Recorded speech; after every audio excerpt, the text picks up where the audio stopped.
What's up, y'all? It's your girl Amanda, and we are back with another episode of Mandy's Entertainment Reviews. So, this episode, we are doing the Eddie Murphy Netflix documentary called Being Eddie, and it was released in November of 2025. I'm just now getting to recording a review episode for it, so I do apologize.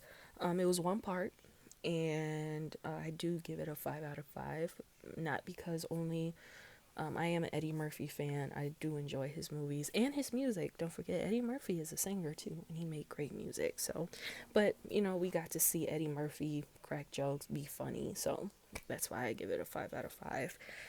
Um, and I thought I knew everything about Eddie because again, I grew up watching Eddie Murphy movies and stuff. I even watched Pluto Nash, The Adventures of Pluto Nash. I remember I was at my auntie's house one time, and this was when she was living in the city, and she, before cable boxes, there was like the basic cable. You had to like plug in a cord in and scan for it. And we were scrolling through the channels, and Pluto Nash was on TV. I watched that. I've seen the Clumps. The first Nutty Professor movie he did was in '96. I was like one. I didn't really watch that until like I was grown. But I remember seeing the Clumps with Janet Jackson. Me and my family went to go see that in theaters, so it was pretty cool having the whole family up to the theaters to see that movie. Um, but I, learned more about his time with Saturday Night Live because his time at Saturday Night Live was back in the '80s. I didn't come till the '90s, and by the time I was born, like he was a superstar. Like I think when I was born, Vampire in Brooklyn was out or was about to come out, so that was really really cool to see in his behind the scenes time at Saturday Night Live, which I've never seen as many behind the scenes specials and stuff for Saturday Night Live has came out. Never seen it. So, if you don't know, if this is your first time listening, I do my documentary reviews in KWL. Know, want to know, and learn. If you didn't learn that in grade school, I don't know, your teachers were on drugs or something. I don't know. But anyway, so what do I want to know about Eddie Murphy? Or what do I know about Eddie Murphy? I'm sorry. He's one of the most famous actors in Hollywood. Very rich. Have y'all seen his house? He's from New York. He still has like his accent too. In the documentary, he was on Saturday Night Live. He was married twice. Okay, twice, but technically three times. So if you guys forgot, so he was married to Paige, his current wife, and then he was married to Nicole Murphy from '93 to like I think 2006. I remember when they got divorced, and Nicole was on that Hollywood Exes show that ran for like 3 to 4 seasons. It was her, Prince's ex-wife, Will Smith's ex-wife, R. Kelly's ex-wife, and Jose Canseco's ex-wife. And that show ran for like 3 seasons or something. It was a good show. Oh, and Shayna Moakler was on there, but I think she didn't come to like the last season. So what do I mean by technically three times? So him and Tracy Edmonds, who is the ex-wife to Babyface, they went to I think Bora Bora or something. I didn't even know they were dating like that until the story came out.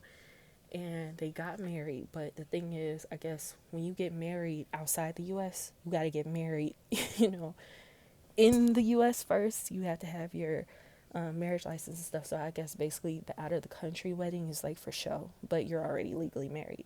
But I guess that marriage ceremony, whatever, in Bora Bora wasn't legal, and they ended up splitting up. And Tracy Edmonds, she went on to be with Deion Sanders for like 10 years. And then they split up, and it was. I don't know if it was a mess. I guess the media just made it a big mess. Maybe it wasn't a big mess. Who knows? Nobody ever really talks about it anymore. So, yeah. His son, I think his son's name is Eric, is married to Martin Lawrence's daughter. I think he's married to Jasmine, his oldest. He's come up with a lot of famous characters. Of course, the Clumps, Akeem and Simi from Coming to America, Quick from Harlem Nights. He was a stand up comedian. He has two famous specials. One, Delirious, which is very, very hard to find to stream in any of in that capacity because there's a lot of stuff in there that just would not fly in 2026 with like the conservatives and stuff. And also Raw. And you can find Raw anywhere. You can find it on Netflix. You can find it on, I think it's on Pluto. I think it's on Tubi. I think it's on another one of those um apps too. But you can find Raw anywhere and watch it. Delirious, you're gonna have a hard time finding it. And he is the brother of Charlie Murphy, the late great Charlie Murphy. And in the movie, I like to call him Charlie, not Charlie, Charlie. Um, Miss Charlie, Charlie Murphy. Okay. And what do I want to know about Eddie Murphy? Which the list was kind of light because, again, I've been watching Eddie Murphy movies since I was a kid. So I wanted to know more on Eddie's childhood. Because I don't know if there's ever an episode of like True Hollywood Story, or like a like before this documentary, like an in-depth about Eddie Murphy. I've never seen one. They're probably out there. I just never really paid attention to it. So I wanted to know more on his childhood, growing up in Long Island. How did he get on Saturday Night Live? Any behind the scenes stories of Delirious? Any like footage of him doing like not open mic, but like soundstage? Any of that? Will he talk about his friendship with Michael Jackson? I mean, we've all seen footage of him presenting awards to him, the footage of him being on the Arsenio Hall show, like things like that. How did he meet Nicole Murphy? Will that be discussed? What happened between him and Tracy Edmonds? Like things we don't know because we only know what we see in the press. And when they did that wedding, quote unquote, this was like in 2006, 2007, 2008ish, where there was social media, but it wasn't like as powerful as it is today. You know what I mean? So what happened between them? What made him create the Clumps? What was it like working with Richard Pryor, in his words, in 2025? Any unknown stories about the movie Life? If you guys don't remember that movie Life with him and Martin Lawrence, is basically two black men being falsely accused of a crime. They ended up having to serve like years and years and years in I don't want to say plantation, but like a chain gang situation ish jail prison in Mississippi. And what is next for Eddie Murphy? Because honestly, I don't hear a lot about what Eddie Murphy's doing. I may hear about a movie here and there, but not like, oh, I got like another stand up special, or I got another album, or, but what's next for him? So my learn list is a little long, but I learned so much. One, he's been in Hollywood for 40 years. Now, I knew Eddie was in Hollywood. I didn't know how long. I always thought it was like 30 to 35, but 40 years. So that's more than like half his life. Saturday Night Live was looking for a black actor. Another thing people don't know, Saturday Night Live has been on since 1975, and I've seen like the early footage of it. They needed some black actors on there. Like, I'm not a fan of Saturday Night Live. I don't watch Saturday Night Live.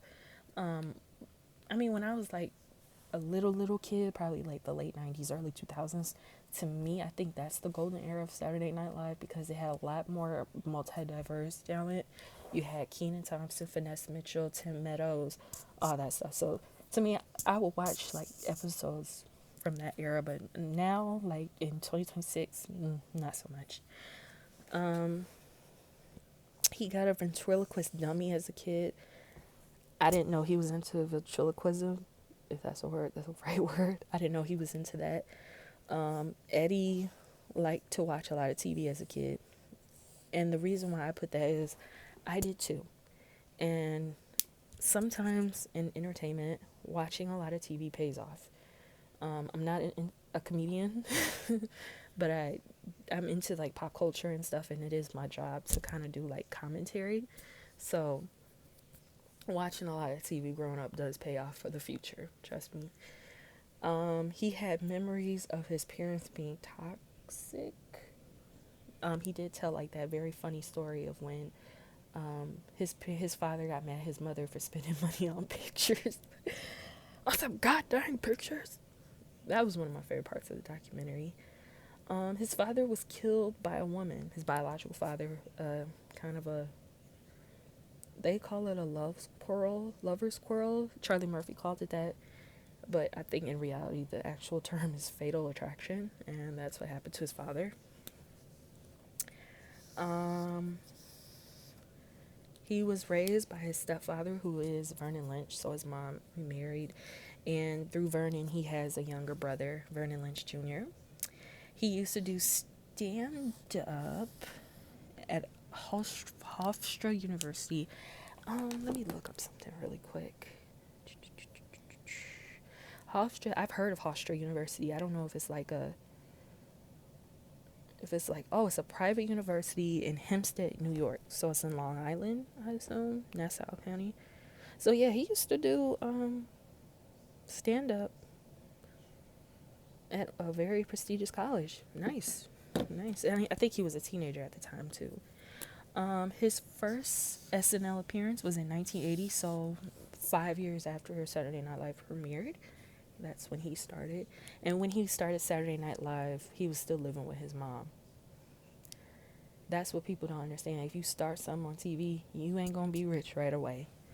So he was still living with his mom, I guess in the basement or whatever. He called Delirious was built up stuff over the years. And I actually went back to watch some footage of Delirious after I watched this documentary. I definitely saw where he was coming from. All the jokes and stuff and the beginning, I get it now when he said that. Nobody liked the red leather suit. I'm gonna be honest with y'all, I watched Delirious a lot of times. The first time I watched Delirious, I was about 13 and I found it on YouTube. And then I would watch it again and again and again. But I actually watched the footage I found on YouTube as a grown adult in my 20s and 30s. I could see why nobody liked the leather suit. It looks uncomfortable. It looks like he would like if he were to take that suit completely off, he would be probably drenched in sweat. It was just ugly. Like probably nice during that time, but in 2026, my opinion is that suit is really ugly. Just hideous. What else did I learn? Eddie's drunk father act made his dad stop drinking. And that kind of made me feel bad for laughing at that because that's one of my favorite bits by Eddie Murphy. This is my house. And if you don't like it, you can get the fuck out. Like, that's one of my favorites. But his father, like, I guess kind of took it to heart and just decided to, get his act together. So,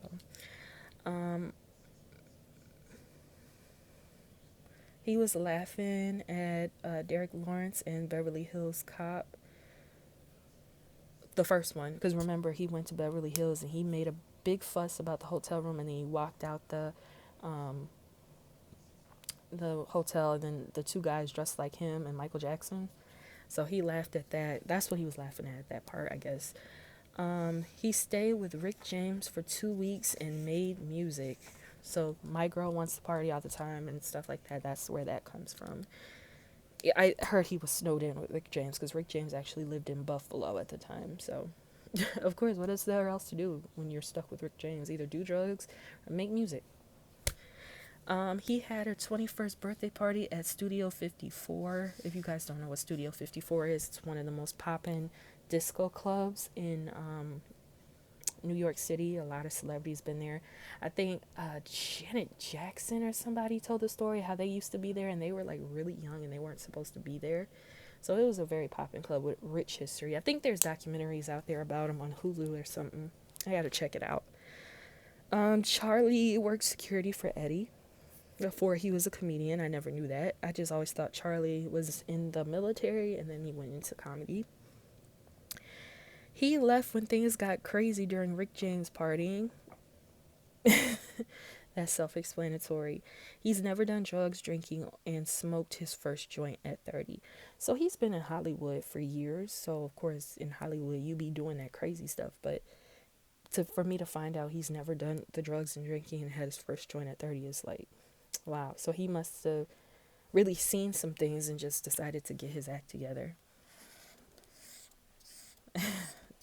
With Rick James, I guess. He's like, I'm never doing that.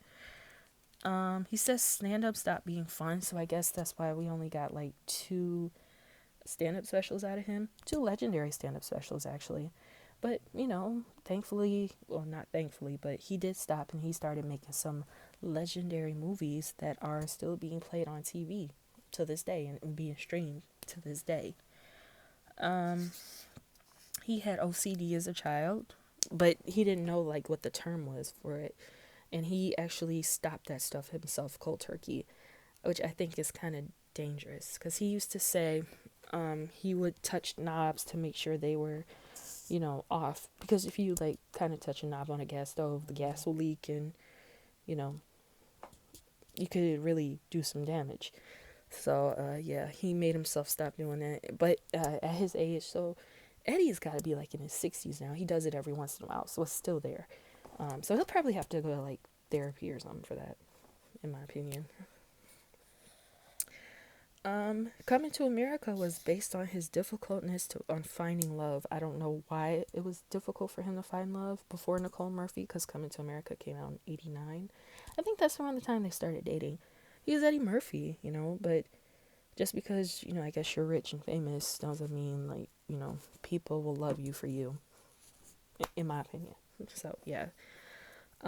Reverend Jesse Jackson thought that the older men in Coming to America were different actors. And yeah, like I was a little kid when I first saw Coming to America, so I kind of thought they were different actors too. But as I got grown and watched the movie more, I kind of figured, okay, yeah, that's Arsenio. Yeah, that's Eddie. Okay. So I understand where the Reverend was coming from. He buried a lot of people, but didn't attend their funerals. He actually helped pay for them. The funerals, for example, Red Fox, Rick James. I remember when Rick James died. Red Fox died out before I was born. I remember seeing it on TV. I didn't know he had a funeral, though. He just, when the crazy, wild, fun celebrities, when they die, I never hear of them having funerals. But I guess, yeah, Rick James had one. He died in '04, I think. I was like 9, so yeah. He was blackballed from the Oscars after the monologue of black movies being last. He was just standing up for what he believed in. And the Oscars, y'all know how they are, so yeah. Him and his current wife, Paige, have been together for 14 years. I always thought they were together at least 6, but I guess it's 14. He does get emotional when he talks about Charlie, which kind of broke my heart at that part when he talked about Charlie. Something else I found out, he's friends with Val Young. So if you've never heard of that name, she's a singer. She's sang with Rick James and all them. Now that's the era of the 80s. Val Young, when I listen to Val Young, she did a lot of vocal work for Death Row. She worked with Tupac, she worked with Dash, she worked with Snoop. Like, that's how I know Val Young, and I didn't know that her and Eddie were friends. Eddie Murphy likes to watch Ridiculousness. Well, Ridiculousness is now off the air, so there's plenty of reruns for him. Movie studios were hesitant on him playing all the Klumps. Don't know why, but he pulled it off very well. Hilarious. There's people even on TikTok quoting them for their TikTok videos. I hope those movie studios are glad they took a chance on that. And the makeup for the Klumps took 4 hours. That I would understand. He said playing Donkey was exhausting. He had headaches because, of course, Donkey is a voiceover job. So when you do voiceover, you have to be animated, right? So, he's probably yelling, screaming, waving his arms, all that stuff. And he went clubbing after the divorce, and young women kept hitting on him. He didn't like it. That was hilarious when he said that. He said he never thought he'd live in California. He's such a New York guy. But he used to have a house in New Jersey, which is close to New York. And I think now Alicia Keys and Swiss Beats own that house. He won a Golden Globe for Dreamgirls, which I did go see that movie in theaters when it first came out. I didn't know he won a Golden Globe for it. He's going to be in a George Clinton biopic. We need a George Clinton biopic. We need a Funkadelic Parliament biopic, in my opinion, because that's a part of black music history. And lastly, he has Richard Pryor, Bill Cosby, and Paul Mooney puppets. Now, if he go on tour and he start doing those like puppet, like ventriloquist shows, he could make some money because he was really good at those imitations. And of course, he worked with those people. So, yeah. So 5 out of 5. What did I like? Celebrity interviews were included in this documentary. There was Chappelle, Seinfeld, archived Charlie Murphy. I think they used the footage from the Chappelle show. Kevin Hart and Jamie Foxx was in it. Modern graphics for the documentary. Of course, it was by Netflix, so Netflix don't play when it come to that. Eddie Murphy was drinking in Arizona. Like when I see people rich like Eddie Murphy and them, I always thought they'd be drinking like those sparkling waters in them like clear bottles or those blue bottles, but nope. Eddie was drinking Arizona, which is 99 cents at your local convenience store. He has a gorgeous house. Let's see. His impressions was still on point. And he's just so cool and humble. Like he's not like a real stuck up guy. I mean, of course he made his mistakes in the past with like what he did with Mel B and all that stuff, but just him, like he just was so cool and humble during that documentary. What I didn't like was that I saw him sad about Charlie. That kind of broke my heart. And lastly, he didn't answer any questions about what happened between him and Tracy Edmonds. And I want to know that because I'm nosy. But yeah, that is the episode for Mandy's Entertainment Reviews for Being Eddie. It is on Netflix. I think it's still on there, so you could watch it anytime. And thank y'all for listening. Peace.